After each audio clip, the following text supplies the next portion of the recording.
یا اللہ یا رحمان یا رحیم یا کریم۔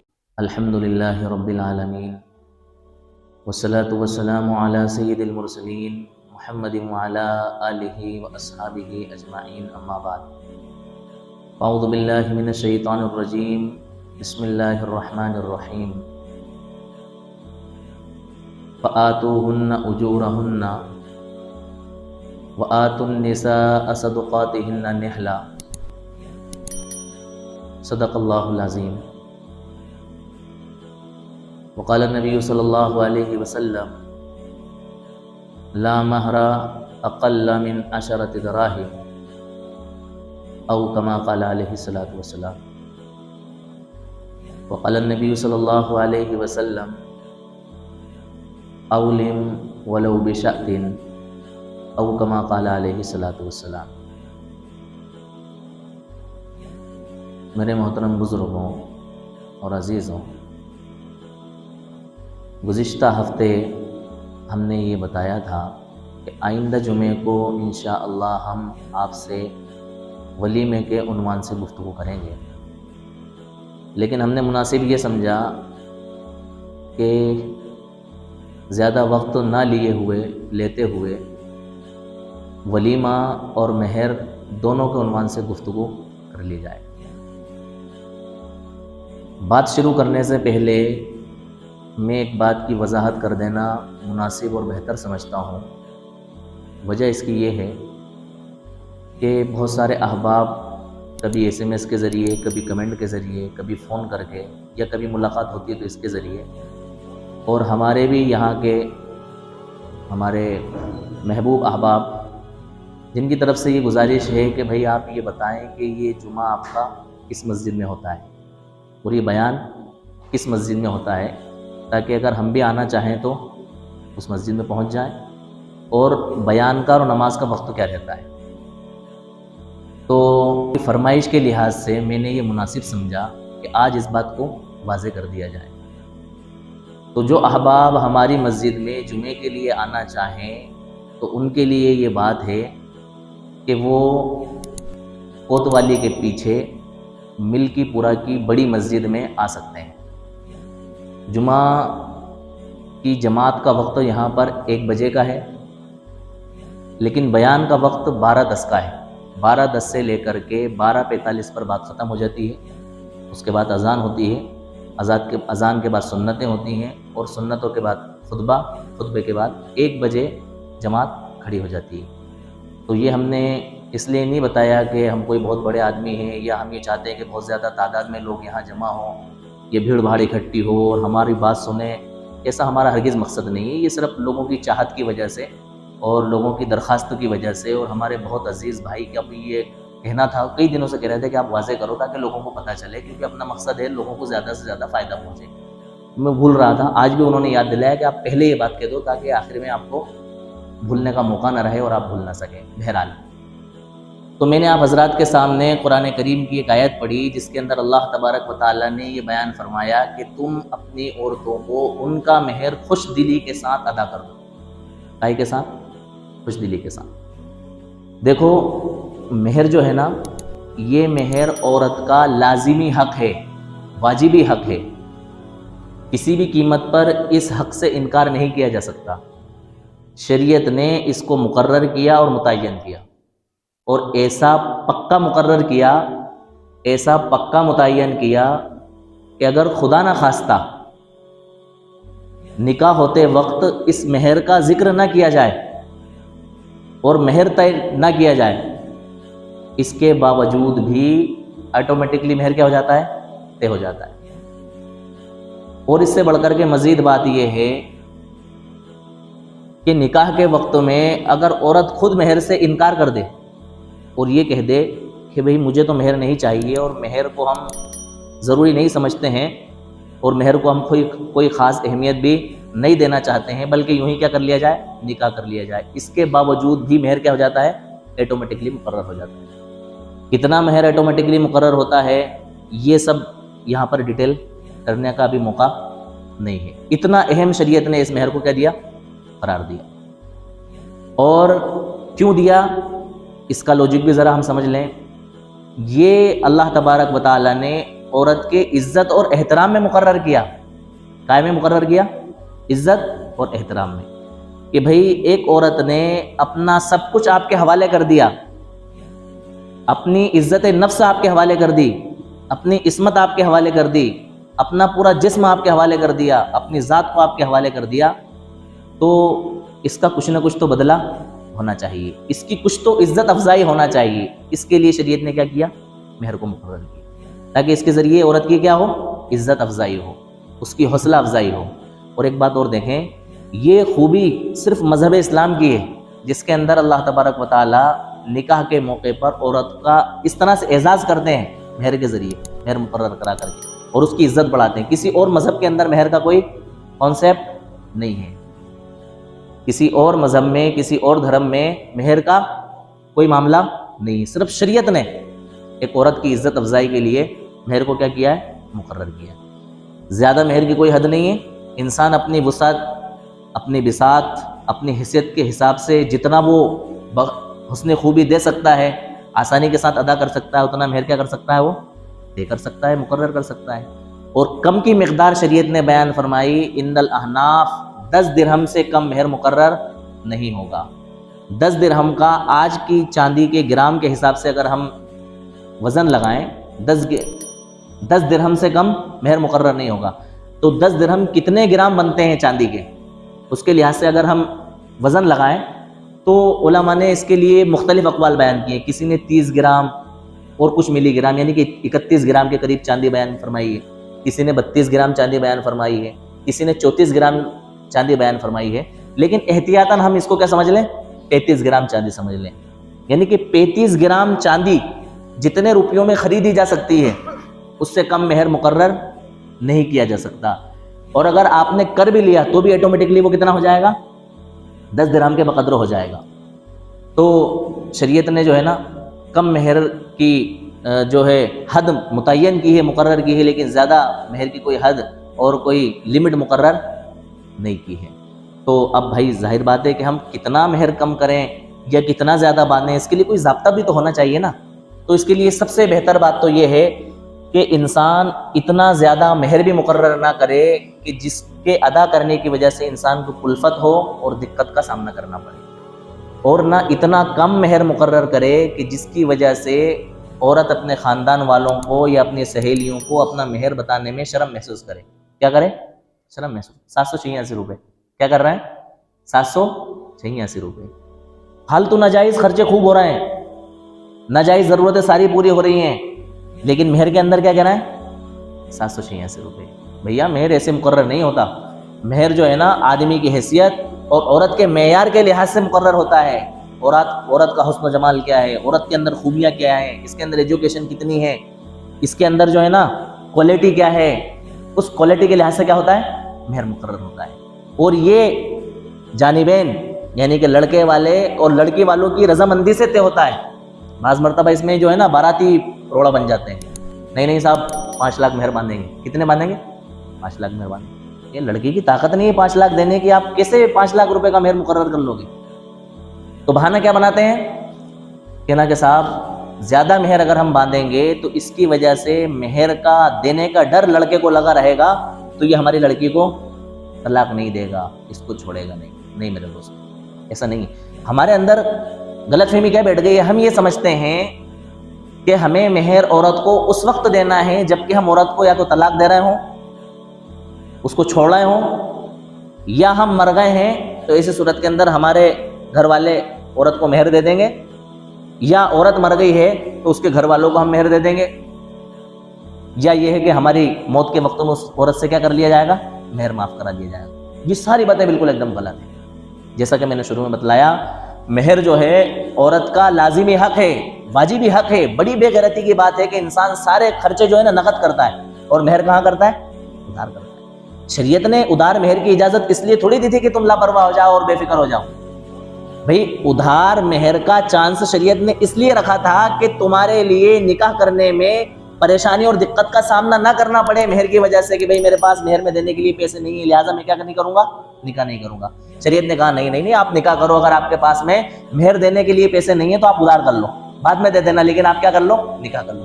شریعت نے ادھار کا چانس اس لیے رکھا تاکہ تم ٹائم پر وقتوں پر نکاح کر لو، مہر کا بہانہ بنا کر کے تم نکاح کی عظیم نعمت سے محروم نہ رہ سکو۔ اس لیے شریعت نے کیا کیا تھا؟ مہر کو ادھار رکھا تھا۔ ہم نے تو چاہے ہماری حیثیت ہو جب بھی، حیثیت نہ ہو جب بھی، ہر حال میں مہر کو کیا کر لیا؟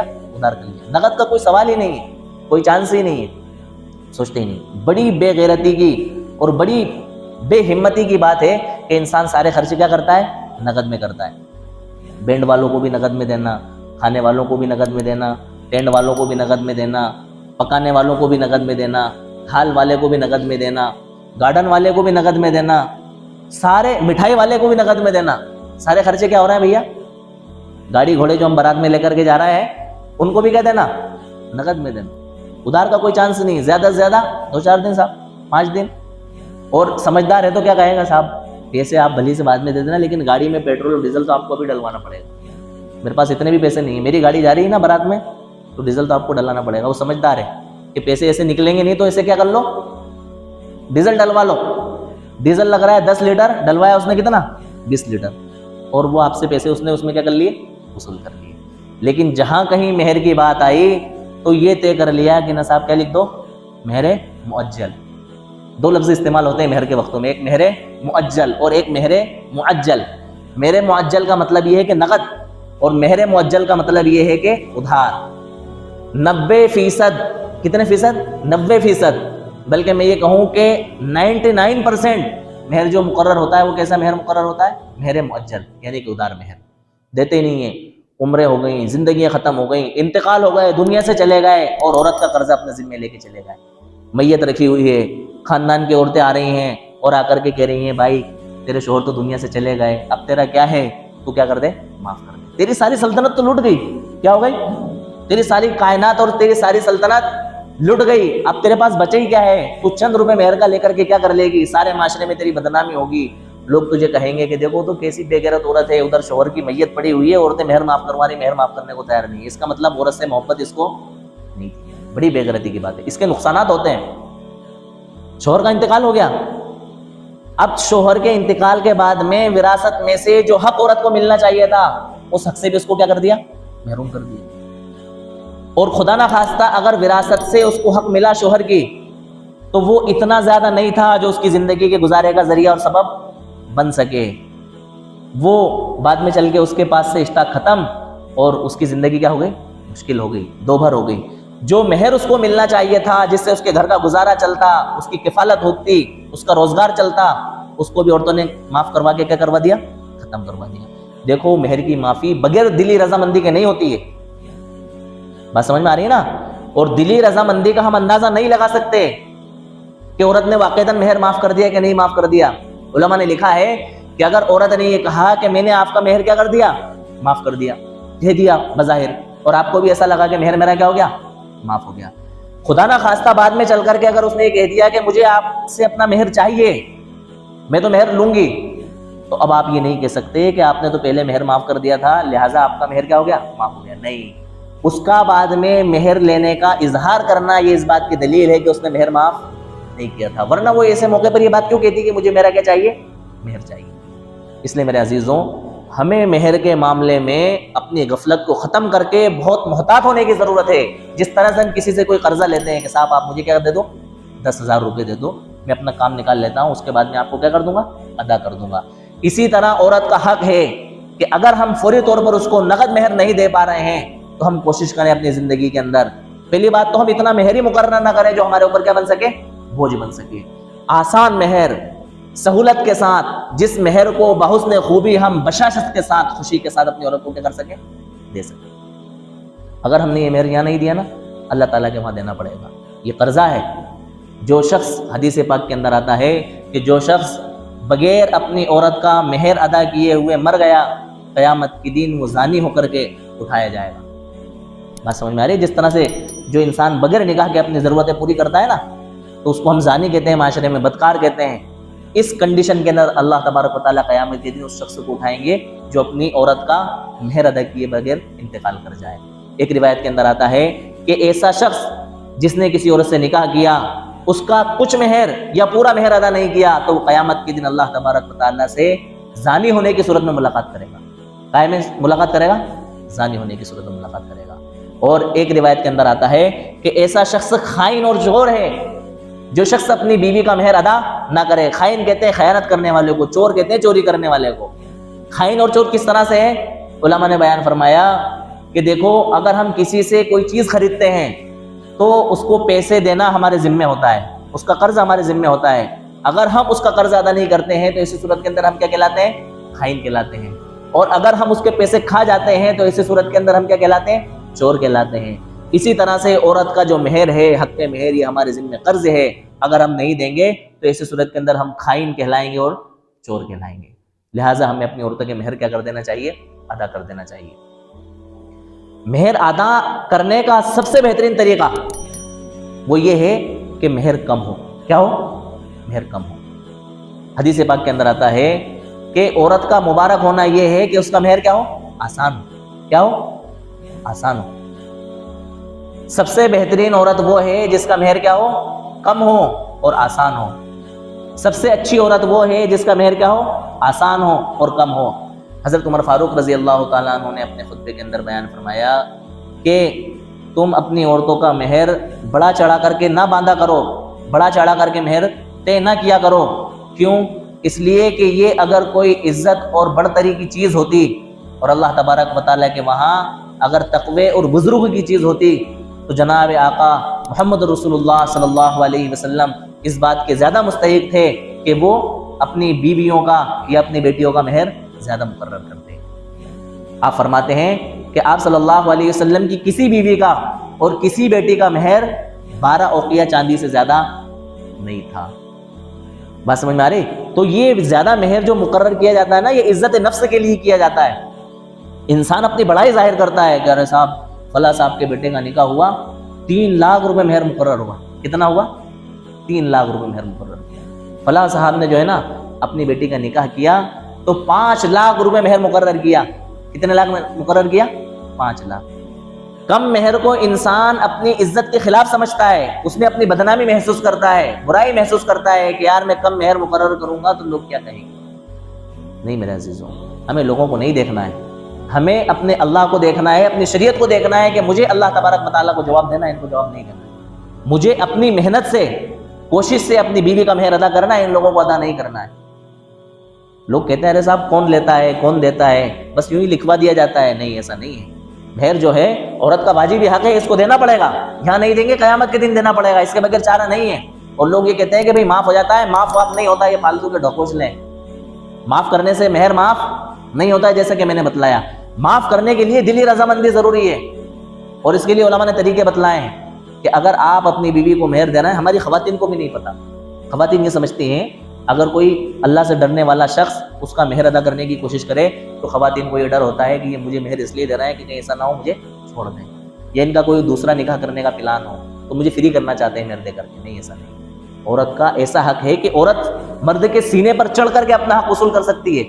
علماء نے یہاں تک لکھا ہے کہ شوہر جب تک اس کا مہر ادا نہ کرے اپنے آپ سے ہاتھ لگانا نہ دے. عورت کو یہ حق ہے، عورت کو یہ حق حاصل ہے کہ اگر اس کے شوہر نے اس کا مہر ادا نہیں کیا ہے تو ایسی صورت میں عورت اپنے شوہر کو اپنی ذات سے فائدہ اٹھانے نہ دے. بتاؤ کتنا زبردست حق ہے. تو عورتوں کو یہ چاہیے کہ محبت کے ساتھ گھر بھی نہ بگڑے، اپنے شوہر سے دھیرے دھیرے اپنے مہر کیا کر لیں؟ وصول کر لیں. اور مردوں کو یہ چاہیے کہ اپنی جمع پونجی میں سے یا اپنی محنت اور مزدوری کی آمد میں سے تھوڑے پیسے بچا کر کے اپنی بیوی کا حق ادا کر دیں. بیوی کہے کہ نہیں صاحب مجھے تو آپ سے بہت محبت ہے اور میں آپ سے مہر لے کے کہاں جاؤں گی، جو میرا ہے وہ آپ کا ہے، جو آپ کا ہے وہ میرا ہے، میں نے معاف کر دیا. نہیں محترمہ، آپ نے معاف کر دیا بہت اچھی بات ہے، لیکن آپ تو لے لیں، آپ تو لے لیں میری طرف سے. عورت کہے کہ نہیں صاحب مجھے تو نہیں چاہیے. لوگ کیا کہیں گے کہ نا میں کسی کو نہیں بتاؤں گا. کیا کہو اس کو؟ میں کسی کو نہیں بتاؤں گا کہ میں نے آپ کا مہر کیا کر دیا ہے؟ ادا کر دیا. آپ لے لو پلیز، مجھے اللہ کے سامنے جو ہے نا جواب دینا ہے، یہ آپ کا لازمی حق ہے. میں نے مسئلہ سنا ہے، میں نے مسئلہ پوچھا ہے، آپ جو ہے نا آپ اپنا مہر لے لو. اس کے بعد میں بھی عورت انکار کرے تو آپ کسی سنار کی دکان پہ جائیں اور کہیں کہ بھئی آپ پسند کر لیں، جتنا مہر آپ کا باقی ہے اس کے لحاظ سے اتنے کی اس کو رقم دلانے میں قسم کھا کر کے یہ بات کہہ سکتا ہوں کہ عورت انکار نہیں کرے گی. آپ جب اس کو زیور دلائیں گے نا تو وہ پھٹلے سے ہاں کر لے گی، کہہ دے گی کہ چلو بہتر ہے یار مان لو. اور اسی وقت نیت کر لیں اور اسے کہہ دیں کہ یہ جو رقم میں آپ کو دلا رہا ہوں، یہ جو آپ کا مہر کا قرضہ میرے ذمہ تھا نا، اس کی ادائیگی کے طور پر میں آپ کو دلا رہا ہوں، آپ میری طرف سے اس کو کیا کر لیں، قبول کر لیں۔ یہ مہر کے ادا کرنے کی ایک آسان صورت ہے۔ ایک دوسری آسان صورت یہ ہے کہ دیکھو جب ہم اپنے بچوں کا نکاح کرتے ہیں تو عام طور سے ہم رقم چڑھانے کے لیے زیورات لے کر کے جاتے ہیں نا، پائزیب بھی لے جاتے ہیں، جو ہے سونے کا ہار بھی لے جاتے ہیں، منگل سوتر بھی چلتا ہے نا، غیر بولتے ہیں لیکن اپنے وہاں بھی اس کو ہار بولا جاتا ہے، تو ہار بھی جاتا ہے سونے کا، موتی بھی جاتے ہیں، دانے بھی جاتے ہیں، انگوٹھیاں بھی جاتی ہیں، لونگ بھی جاتی ہے، کانٹا جس کو کہتے ہیں، بالیاں بھی جاتی ہیں، بہت سارے زیورات ایسے جاتے ہیں کہ کم سے کم میڈیم کلاس کا آدمی 1,00,000 1.5 لاکھ کا سونا چاندی تو لے کر کے جاتا ہی جاتا ہے۔ تو ہم یہ نیت مضبوط کر لیں کہ جب ہم نے اپنی بہو کو تحفے میں دینے کے لیے 1,00,000 1.5 لاکھ کی رقم لی ہے، سونا چاندی لیا ہے، اب ہم اس کو جو کریں گے نا مہر میں لکھوا دیں گے۔ لڑکی والوں سے بات کر لیں، لڑکی سے بات کر لیں کہ دیکھو ہم اتنی رقم آپ کو چڑھا رہے ہیں اور اتنے 1,000 روپے کا ہمیں آپ کا مہر بنانا ہے۔ فرض کریں ہم 1,00,000 روپے کا مہر بنانا چاہتے ہیں، کتنے لاکھ روپے کا، اور ہم رقم لے کر کے جا رہے ہیں کتنی، 1.5 لاکھ روپے کی، تو ہم یہ کہہ دیں کہ ہم 1,00,000 روپے کی مہر کی ادائیگی بشکل زیور ابھی ادا کر رہے ہیں، یعنی کہ زیور کی شکل میں ہم آپ کو مہر 1,00,000 روپے کا ادا کر رہے ہیں، باقی 50,000 روپے کی جو رقم ہماری بچ رہی ہے وہ ہماری طرف سے آپ کو کیا ہے، گفٹ ہے، تحفہ ہے۔ لیکن یہ ایسا اسی وقت کریں جبکہ آپ کا بعد میں وہ زیورات لینے کا کوئی ارادہ نہ ہو۔ ہمارے معاشرے میں کیا ہوتا ہے کہ زیورات اس وقتوں میں دے دیے جاتے ہیں، بہو کو چڑھا دیے جاتے ہیں، بعد میں کوئی جھگڑا ہوا، کوئی بات ہوئی، کوئی بگاڑ ہوا تو وہ زیورات کیا ہو جاتے ہیں، واپس لے لیے جاتے ہیں۔ یہ بہت غلط طریقہ ہے، کسی کو ہدیہ تحفہ دینے کے بعد میں لینے کی گنجائش نہیں ہے۔ فرمایا اللہ کے رسول صلی اللہ علیہ وسلم نے کسی کو ہدیہ دے کر کے واپس لینا ایسا ہے جیسا کہ کر کے اس کو چاٹنا، الٹی کر کے واپس اس کو چاٹنا، کتنی گندی چیز ہے، نہیں لینا چاہیے۔ دوسری بات یہ، ہمارے وہاں ایک رواج یہ بھی ہے کہ ہم جو ہے مہر دے دیا ہم نے، مہر دے دینے کے بعد میں اگر ہمارا کوئی چھوٹا بیٹا ہے اس کی ہم شادی کرنے جا رہے ہیں تو وہ بڑی بہو سے ہم سارے گہنے اور سارے زیورات لے کر کے کس کو چڑھا دیتے ہیں، چھوٹے بیٹے کو چڑھا دیتے ہیں۔ یہ بھی غلط طریقہ ہے۔ جب ہم نے بڑے کو دے دیا وہ اس کا ہو گیا، اب چھوٹے کے لیے ہمیں کیا کرنا چاہیے، نیا انتظام کرنا چاہیے۔ نہیں کر پا رہے ہیں کوئی بات نہیں ہے، تو اس طرح سے بھی ہم اپنے مہر کو کیا کر سکتے ہیں، آسانی کے ساتھ ادا کر سکتے ہیں۔ لہٰذا ہمیں یہ نیت رکھنا چاہیے کہ انشاءاللہ جتنا مہر میں مقرر کروں گا اتنا مہر اپنے بیوی کو کیا کروں گا، ادا کروں گا، اور ہماری یہ نیت اسی وقت معتبر ہوگی اور اس نیت پر ہم اسی وقت عمل کر پائیں گے جبکہ ہم اتنا مہر مقرر کر رہے ہوں جتنا دینے کی ہم حیثیت رکھتے ہوں۔ دینے کی ہماری حیثیت نہیں ہے اور ہم مہر مقرر کر رہے ہیں ہم لاکھوں میں، تو نیت کرنے سے بھی کوئی فائدہ نہیں ہونے والا ہے۔ فرض کریں ہماری حیثیت ہے 1,00,000 روپے مہر دینے کی، آج نہیں 10 سال کے اندر انشاءاللہ ہم دے دیں گے، لیکن دے دیں گے، اور ہم نے مہر مقرر کر لیا 10 لاکھ روپے۔ بتاؤ ہم نیت بھی کر رہے ہیں کہ انشاءاللہ میں 10 لاکھ روپے اس کے مہر کے دے دوں گا، ادا کر پائیں گے؟ نہیں کر پائیں گے، بہت مشکل ہو جائے گا، پھر ہم گھبرا جائیں گے، پھر ہم بیوی کے ساتھ بہت ساری زیادتیاں ہو رہی ہوں گی، بیوی کے ساتھ جو ہے نا موافقت نہیں ہو پاتی ہے، تعلقات نہیں دکھ پاتے ہیں، لیکن اس ڈر سے نہیں چھوڑ رہے ہوتے ہیں کہ اگر بیوی کو چھوڑا تو ایسی صورت میں مجھے کیا دینا پڑیں گے، 10 لاکھ روپے مہر دینا پڑے گا۔ حالانکہ وہ تو دینا ہے، آپ بیوی کو چھوڑو نہ چھوڑو، آپ زندہ رہو نہ رہو، آپ کو دینا ہے ہر حال میں، جب آپ نے مہر متعین کیا ہے، مقرر کیا ہے تو آپ کو دینا ہے۔ لیکن ہمارے معاشرے میں جو رواج ہے وہ کیا ہے کہ مہر بیوی کو اس وقت دیا جاتا ہے جبکہ اس کو کیا کیا جائے، چھوڑا جائے۔ اب میاں بیوی میں نہیں بن رہی ہے، رات دن لڑائی جھگڑے ہو رہے ہیں، لیکن اس ڈر سے نہیں چھوڑا جا رہا ہے کہ اگر چھوڑوں گا تو کیا کرنا پڑے گا، مہر دینا پڑے گا۔ بڑی پریشانی کا ذریعہ بن جاتا ہے، سبب بن جاتا ہے یہ۔ اب وہ زندگی ان کی جو ہے نا صرف مہر کے ڈر سے بڑی مشکلوں والی کٹنے لگ جاتی ہے۔ یہ اس وقت ہے جبکہ انسان کا مہر دینے کا ارادہ نہ ہو، لیکن اگر خدا نہ خواستہ مہر دینے کا ارادہ ہو اور وہ شخص اللہ تعالیٰ سے ڈرتا ہو تو وہ رات دن محنت مزدوری کر کے اپنی بیوی کے مہر کی ادائیگی میں اتنا پریشان ہو جاتا ہے اور اتنا چڑچڑا ہو جاتا ہے کہ اس کو جو ہے نا اپنی بیوی سے ایک طرح سے نفرت ہو جاتی ہے، اس کے دل میں تنگی پیدا ہو جاتی ہے، اس بیوی سے وہ بات نہیں رہتی جو ہونا چاہیے، اس وجہ سے اس کا مہر ادا کرنے کی وجہ سے۔ کیوں؟ اس لیے کہ زیادہ مہر کی ادائیگی کا ذریعہ کون بنی؟ اس کی بیوی بنی، اس کے لیے اس نے محنت کری، اس کے اندر اللہ کا خوف تھا، اللہ کا ڈر تھا، اس کی وجہ سے اس کے دل کے اندر کیا جاتی ہے، الفت آ جاتی ہے۔ اس لیے میرے عزیزوں ہمیں یہ چاہیے کہ ہم مہر کم سے کم مقرر کریں۔ کم سے کم کا یہ مطلب بھی نہیں ہے کہ بالکل کوڑیوں کے اندر ہم مہر مقرر کریں، اتنا کریں جتنا ہم کیا کر سکتے ہیں، دے سکتے ہیں۔ اس کا طریقہ میں نے آپ کو پچھلی باتوں میں بتلایا۔ تو فرمایا کہ مہر جو ہے نا ہمیں اپنی بیویوں کا ادا کرنا چاہیے. مہر کسی بھی صورت میں معاف نہیں ہوتا ہے. اگر ہم زیورات اور رقم دے رہے ہیں تو جس وقت نکاح ہو رہا ہے اسی وقت ہمیں یہ ڈیسائیڈ کرنا ضروری ہے کہ یہ ہم بطور مہر کے دے رہے ہیں. اگر ہم بعد میں چل کر کے یہ ڈیسائیڈ کرتے ہیں کہ وہ چیزیں جو ہم نے آپ کو دی ہیں وہ ہم آپ کو رقم میں دے رہے ہیں تو وہ بعد میں قابل قبول نہیں ہوں گی. اسی وقت ہمیں ڈیسائیڈ کرنا ضروری ہے جس وقت ہم مہر کیا کر رہے ہیں, متعین مقرر کر رہے ہیں. اس وقت جو گہنے اور جو زیورات دے رہے ہیں ان کو اگر ہم مہر میں دینا چاہتے ہیں تو اسی وقت ہمیں فائنل کرنا ضروری ہے, اس کے بعد میں ہماری نیت کا اعتبار نہیں کیا جائے گا. یہ مختصراً میری گفتگو ہوئی مہر کے عنوان سے. بہت ڈیٹیل تھے اس کے اندر لیکن میں نے شارٹ کیا اور بہت ساری باتوں کو چھوڑ بھی دیا. اب میں مختصراً گفتگو کر رہا ہوں آپ سے ولیمے کے سلسلے میں. دیکھو ولیمہ جو ہے نا یہ سنت ہے. ولیمہ کرنا کیا ہے؟ سنت ہے. ولیمہ کے معنی آتے ہیں اجتماع کے, یعنی جمع ہونے کے. اور عرف عام میں ولیمہ کہا جاتا ہے اس کھانے کو جو شب زفاف کے بعد, یعنی کہ کسی بندے کی شادی ہوئی اس کی ایک رات گزرنے کے بعد میں جو کھانا کھلایا جائے لڑکے والوں کی طرف سے, اس کھانے کو کیا کہا جاتا ہے؟ ولیمہ کہا جاتا ہے. اس کو اللہ کے رسول صلی اللہ علیہ وسلم نے بھی کیا ہے اور اس کی ترغیب بھی دی ہے. اور جب کبھی کسی صحابی کا نکاح ہوا ہے تو اللہ کے رسول صلی اللہ علیہ وسلم نے ان سے بھی کہا ہے. ایک شخص نے کہا اللہ کے رسول میرا نکاح کرا دیجیے. آپ صلی اللہ علیہ وسلم نے ایک قبیلے میں خبر پہنچائی, ان کا نکاح ہو گیا. ان سے کہا اللہ کے رسول نے کہ ولیمہ کیجیے. فرمایا اللہ کے رسول میرے پاس تو کچھ بھی نہیں. اللہ کے رسول نے ایک بکری منگوائی, اس کو ذبح کیا اور ان کی طرف سے کیا کیا؟ اس ولیموں کو بھی ہم نے اپنے لیے درد سر بنا لیا ہے. دیکھو ولیمہ جو مسنون ولیمہ ہے نا, اس ولیمے کے مسنون ہونے کی 6 حدیں اور 6 شرطیں علماء نے بیان فرمائی ہیں. ولیمہ مسنون ہمارا اس وقت ہوگا جبکہ ہم اس ولیمے کے اندر امیروں کے ساتھ غریبوں کو بھی بلائیں. کس کو بلائیں؟ غریبوں کو. یکسر ہمارے ولیموں میں جو ہے نا غریب لوگ چھوڑ دیے جاتے ہیں, اللہ ماشاء اللہ جو ہمارے رشتہ دار ہوتے ہیں. لیکن ایسے جن لوگوں سے ہمارے تعلقات ہوتے ہیں اور ہمارے رشتہ دار بھی نہیں ہوتے ہیں ان کو ولیمے میں کیا کر دیا جاتا ہے؟ فراموش کر دیا جاتا ہے. ہمیں بلانا چاہیے. اللہ کے رسول نے فرمایا شر الطعام طعام الولیمۃ یدعى لها الاغنیاء ویترک الفقراء, کہ کھانوں میں سب سے برا کھانا ولیمے کا وہ کھانا ہے جس کے اندر امیر لوگوں کو بلایا جائے اور غریب لوگوں کو چھوڑ دیا جائے.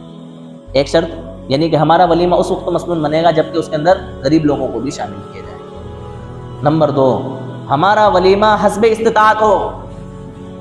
جتنی ہماری حیثیت ہے, ہم 10 لوگوں کو کھلا سکتے ہیں 10 لوگوں کو بلا لیں. 5 لوگوں کو کھلا سکتے ہیں 5 لوگوں کو بلا لیں.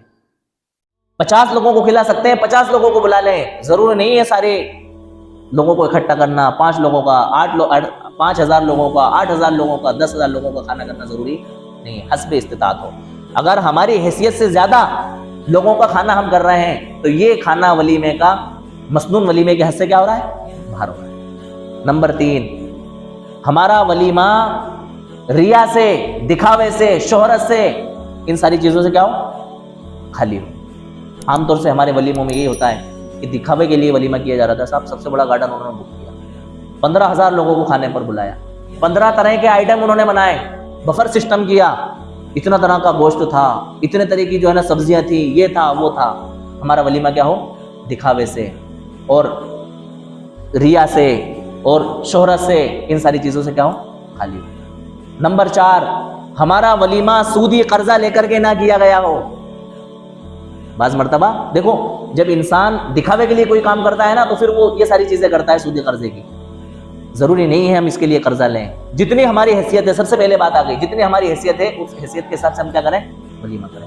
نمبر 5, ہمارا ولیمہ تکلفات سے خالی ہو.